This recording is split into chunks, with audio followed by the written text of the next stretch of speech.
முடக்குவாதம் எவ்வளவு வருஷமா இருந்துச்சு இது? எனக்கு 8 வருஷமா இருக்குது. ஓகே. 8 வருஷமா நானும் எங்கெங்க ட்ரீட்மெண்ட்லாம் எடுத்து பார்த்தேன். அப்புறம் அலோபதியில பார்த்தேன்.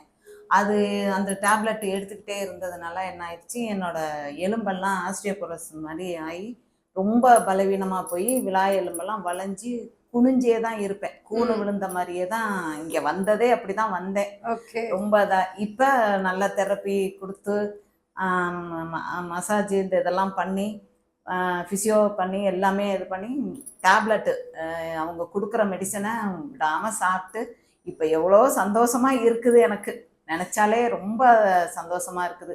இது முன்னாடியே தெரிஞ்சிருந்தா நான் இன்னும் ஒரு 2 வருஷம் 3 வருஷத்துக்கு முன்னாடியே க்யூர் ஆயிருந்திருப்பேன். நான் இப்போ லாஸ்ட் மந்த்லாம் படுத்த படுக்கையாவே போயிட்டேன். நான் ரொம்ப எந்திரிச்சு நடக்க முடியாது, இன்னொருத்தவங்க இருந்து தூக்கி விட்டணும், போர்வை எடுத்து போத்த முடியாது, அந்த அளவுக்கு பெயின் இருக்கும். அழுகுவேன் நான் ஒவ்வொரு நாளும். அடுத்தவங்களை வந்து ரொம்ப கஷ்டப்படுத்துற மாதிரியே இருந்துச்சு. இப்போ இங்க வந்து எனக்கு ரொம்ப சந்தோஷமா இருக்குது.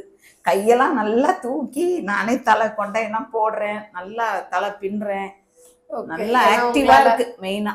Okay okay. உங்களால வரும்போது இந்த கையெல்லாம் மேல தூக்கவே முடியாது, சுத்தமா இதெல்லாம் பண்ண முடியாது, எக்ஸசைஸ்லாம் பண்ண எதுவுமே பண்ண முடியாது, கையை தூக்க முடியாது.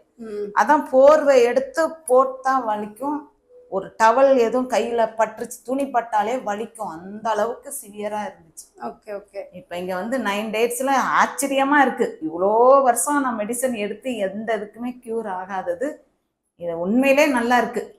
ரொம்ப சந்தோஷமா இருக்குது.